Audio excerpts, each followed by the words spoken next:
hello there friends, welcome to a new video. This is the face of a clown. For once in my life, I tried to do something different. I tried to change the angle up until my microphone decided to act as an antenna for the radio. I think it's time for the last readathon of the year. So here we are, and join me holding up a stack of books that I'm gonna be reading for this weekend and exclaiming once more how happy I am to read them. And I will be starting with One True Loves because she's excited as always. Enjoy the video! And before we get started with the video, I do want to talk about Pair Eyewear, who are sponsoring today's video. First of all, let's talk about the glasses because I am absolutely obsessed with these. This is the model, the Soto, which is basically the base frame, and on top of these you are able to customize them with either top frames, which start at $25, and then things like the sun tops, which you can get for $30. So you can wear one pair of glasses and literally pair those up with any design you want. Pair Eyewear offers low cost and super affordable, more affordable than traditional glasses models. They have models for absolutely everybody regardless of gender and age, and not only that, but they also have a virtual try-on so that you can see how those would look on your face from round, square, and cat-eye shapes, and they've got 30-day returns, no questions asked. It literally is super easy to customize. Like for example, I've got the Soto frame and I got a few top frames. For example, these tortoise top frames, they've got a magnet at the back so I can just grab these and snap them on top. But if I also want just a quick little change and I want to just snap on the sunglasses, it really is that easy. They've got over 650 top frames, and again, they offer a wide array of other things like sun tops, non-prescription glasses, blue light blockers, and also prescription glasses like mine. So if you want to check Pair Eyewear out and get your own pair of affordable glasses, I will be leaving my link at the top of the description, and you can also use my code MelReads15 to get 15% off your first order. You already know where to find the link.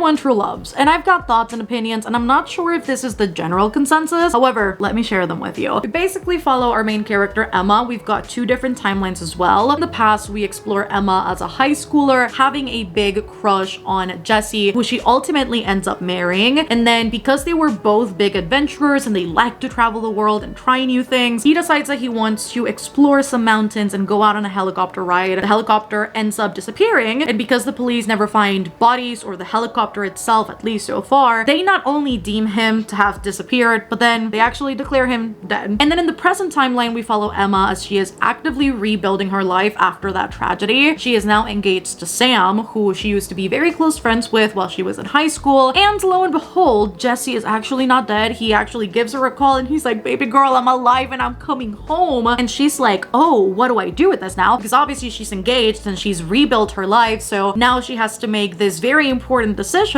about whether or not she pulls through with her current engagement or if she goes back to her husband. My biggest thing with this book so far, which again, I don't know if it's the general consensus, writing wise, it feels vastly different to the Taylor Jenkins Reid books I have read, which are Evelyn Hugo and Daisy Jones. I think the nature of the books in and of themselves are very different. Obviously, this is a contemporary romance. The other two are more along the lines of historical fiction. And so right off the bat, very different vibes. However, in this one, the writing is very interesting. It's written in first person, but I'm not necessarily loving it. And also there's this weird emphasis in looks. I don't know if anybody else feels that way, but the main character is constantly reaffirming how she looks, how she feels about her body, which to have my thoughts on that just because of my own experience with like bodily issues and eating disorders, I'm just like, I don't really enjoy the type of talk in books just because it's a very like sensitive spot for me. And so she not only is highlighting constantly how she looks, but also how other people look, which I find to be so very interesting because it doesn't seem to be serving any purpose other than like, look at me, I've got a big butt. It feels very superficial, which leads me to my next point. Her romance with Jesse seems very superficial as well. Granted, we've only seen the high school side of things and very, very small details about her wedding, her marriage, but we really haven't seen like the nitty gritty of it. And just based on how the book is written, I am not counting on us seeing that. I have very little faith just based on how this book is progressing. It feels like they are overcompensating their lack of knowing each other maybe, or the fact that they're they're not that into each other as they think they are, with words of affirmation and just a lot of love bombing. It's kind of weird to me. They're like, I love you more than anybody else in this world. I love you more than so and so. It's screaming, let me overcompensate. And I don't love that. So that's kind of where I'm at with this book. I just finished the first Jessie section and I am walking into the first Sam section. So I'm hoping that Sam will do something for me. I'm saying if it was polyamory, it would be a lot easier for her. However, this is not one of those books.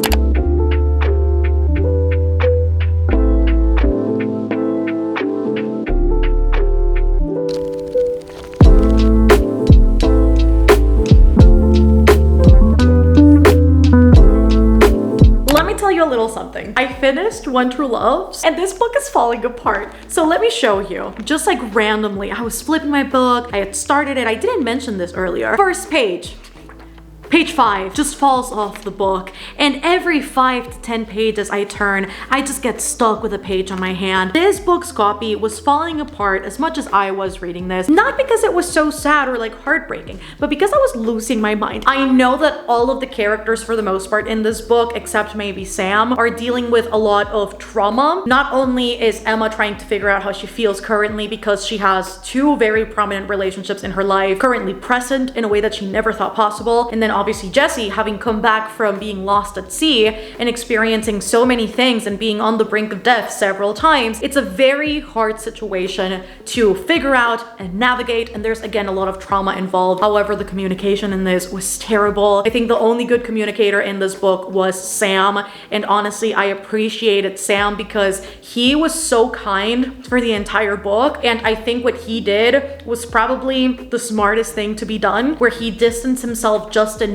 for people to be able to think clearly, for him to give Emma a fair chance. Jessie was the complete opposite. Jessie was very much trying to push her to do whatever he wanted her to do. It really is a trauma response of he never thought he'd be in this situation, and it really became one of those things where he was so attached to the Emma that used to be instead of the Emma that was currently in the book, and he was constantly trying to find that Emma in current timeline Emma. And that in and of itself was so infuriating to me, just in the way that it was executed, that I really didn't enjoy, sadly, the majority of this book. I think establishing a realistic connection, chemistry, relationship in a romance book in 300 pages is already hard enough. Now imagine establishing 2 relationships in the span of 330 pages. It's really hard. It really wasn't done very well, right? So it really wasn't done very well in this, which is what I struggle with the most to believe in this novel. Even though we know there's like a pre-existing relationship with Jessie, the chemistry was just so not there. One, present or past, did not see the chemistry. And then also he was so passive aggressive and borderlining on actually rude. It was just a bit infuriating just based on his personality type and how he treated her to even root for them.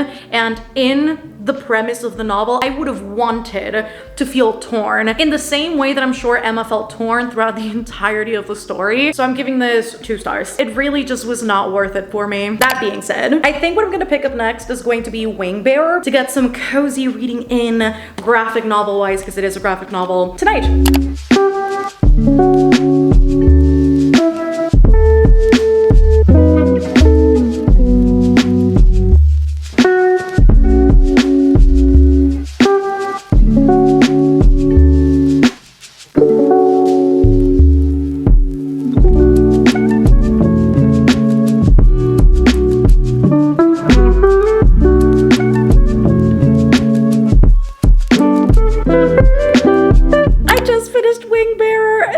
So cute, and the twist at the end, that was really good. I think I'm gonna give this 4 stars. Oh my god, is this world amazing. So we follow our main character Zuli. She is absolutely extraordinary. She is incredibly magical, except that she is not very hyper aware of the outside world. She lives in the great tree, and she has been raised by mystical bird spirits. But one day, as things go and things happen, a big magical dark threat arrives, and she has to actually venture venture out into the world and figure out the truth of what's happening and how she will be able to help. And she will do so with the help of a few people and companions she meets along the way. And this was so wholesome, and like always with graphic novels that are typically YA or that skew younger, I absolutely love like the life lessons in here of, I mean, first of all, appreciating nature and all that it's got to give. I think obviously oftentimes we forget that the world and nature is something that we need to take care of. We take a lot of things for granted, and that is something that this graphic novel highlights a lot just in terms of nature, and obviously finding the roots of one's identity and really being faced with the difficulty that things may not be as one has imagined them to be. So not only do I think that Suli was amazing as the protagonist, but I also think the magic system is so cozy, and like for this time of year, even though it's not elemental magic, I don't know, for some reason the way that Zuli's powers were manifesting really reminded me of Avatar. Don't judge me if I do, but like definitely thinking about starting Blood on the Tracks Volume 4. Listen, I think I'm gonna take off my makeup and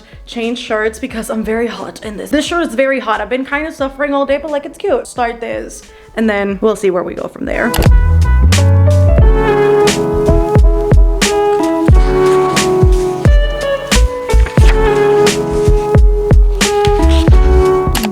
The track strikes again, and it's done it once more. This is terrifying. This shit, I've shown you full panels before. This shit is terrifying. Every time we get a full panel of the mom, I'm just like freaking out because she's actually very scary. And I think in this volume, in comparison to others, is really where we start seeing Seiichi's anger. It's not something that we've really seen before. I think we've seen him really struggle to come to terms with exactly what his mom is doing, just because it's a very like nuanced, difficult thing to navigate by yourself, and you shouldn't have to do it on your own. You shouldn't even have to go through these things. So I've talked about Blood on the Tracks before, but just as a little side note, if you don't know what this is about, we basically follow Seiichi and his mom, and it really explores the dynamics of what a mother is willing to do in order to keep her child safe. Abuse is a very quiet thing, and a lot of the time you can't see it, and even if there are things manifesting mentally, physically for the person who is on the receiving end of things, it is still something that most people would not actively recognize to be what it is. You see it in his everyday life, you see it in school, you see it with his classmates, and really the only person he is finding a safe haven with, the only person that is providing the solace that he needs, is Fukishi, which we've seen in some previous volumes, and he is starting to find his voice again, which is very good after obviously everything that he's been through in the past few volumes, but his mom is not relinquishing control. I think it's also very particular in the case of this manga series where Seiichi as the main character is being continuously infantilized by his mom, and I don't know if that's particularly what's contributing to her jealousy towards other people in Seiichi's life. It's like she's always got to be the center of attention. She always has to be like the only woman in Seiichi's life, and like he's still, you know, he's still a kid. He's like in middle school. So if I read volume 5 tomorrow, don't say anything. Anyways, that being said, I could still read some more because even though it is currently 12:56 a.m., I feel like still reading, which is a surprise because I haven't done this in a really long time. So I guess we really are readathoning. I've got a very merry bromance here with me. I have yet to read a single holiday book. I typically don't, to be honest. I can't pass up a bromance book that also has a country music star. I hope that this one's good because the last one was also good, but I'm like, let's step it up. And I want the holiday one to be good. Remember when I said I would start the bromance book last night? No. What I need to do is stand up, make myself some coffee, and then sit down and read. Hi, Sil. Good morning. Oh, cattails.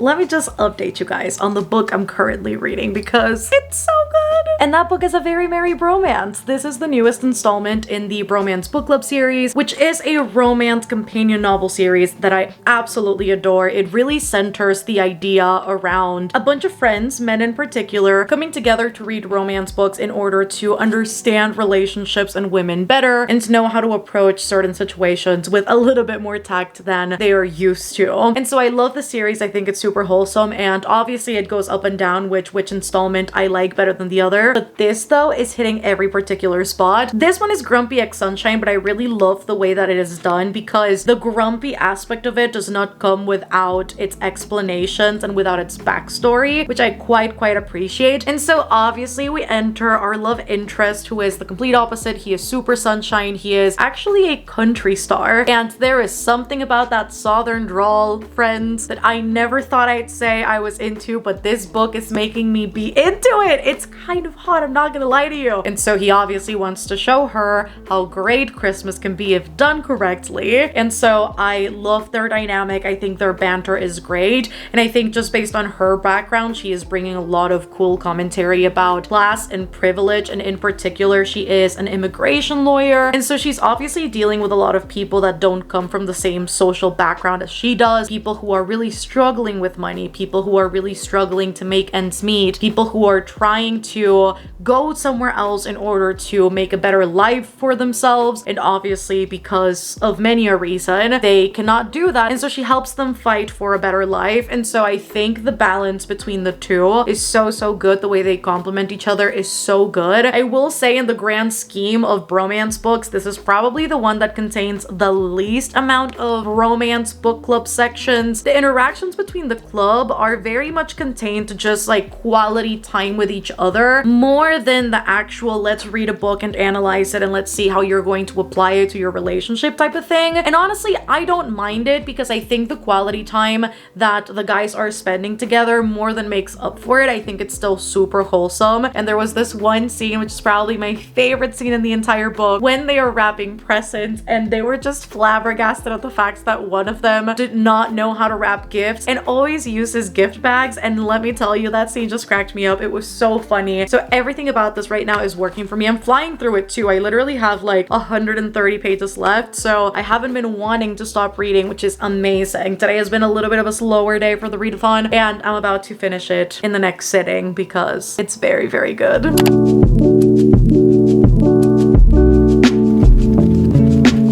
Want to say hi to the vlog? This is your moment.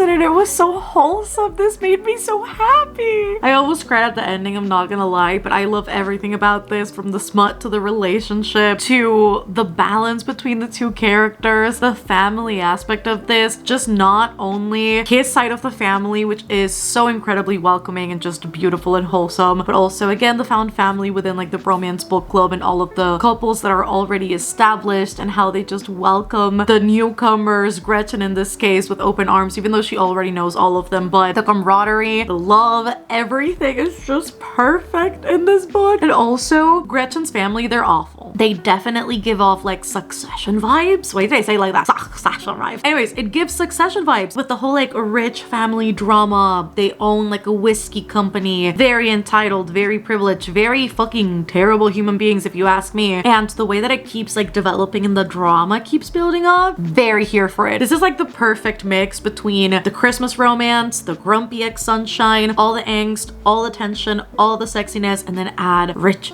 family drama into it. It's perfect. And also, if you're not into Christmas books or just media in general that's like very Christmassy to the point where it's like overwhelming, I think you could really enjoy this because I think it's a perfect balance between, yes, Christmas time and, you know, a Christmas reference being dropped every once in a while, but it's never overwhelming. It's never too in your face. I think it's got a really good balance of establishing a whole story, a whole romance development, and a whole relationship with the backdrop of Christmas without making Christmas the main thing in this, which I think is perfect. I'm giving this 5 stars. It was so good. And you know what? As a palate cleanser, Blood on the Tracks Volume 5 is about to happen.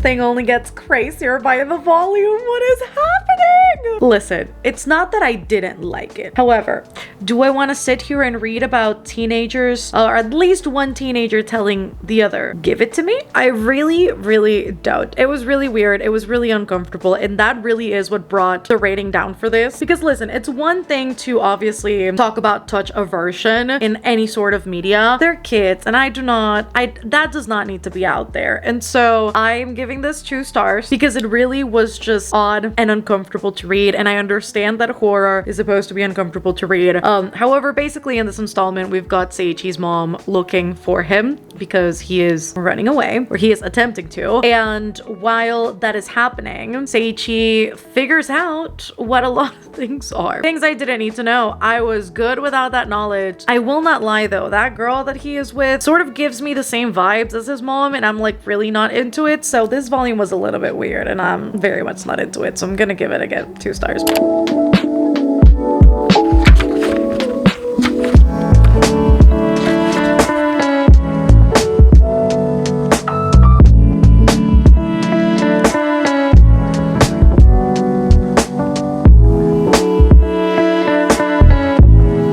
Reread for everyone. Hi. And I cried. Also, let me turn off this lamp because I always get the little glare on my glasses. Anyways, I reread for everyone. I read this book maybe a year and a half ago, I think. And it's a super short book written by Jason Reynolds. The audiobook is 25 minutes long, and it's essentially a letter to dreamers. Anybody who has any dream, not only on a creative aspect, but really to any dream, from career-driven dreams to personal goals and dreams. It is a letter and a testament to how nothing is ever linear, and success is only what you yourself consider to be success, because it really is sort of something that's unmeasurable. Although there are certain societal standards, it really is only something that you can define for yourself. And I really enjoy this book, mostly just as a reminder that sometimes things are going to be uncertain. And I think especially given how this past week and a half has gone, like this holiday season has been super hard, just on like a mental health level. I've been really sort of like spiraling and over questioning a bunch of things and not feeling my best. And so I think the audiobook was a really good reminder that things are not linear. Things will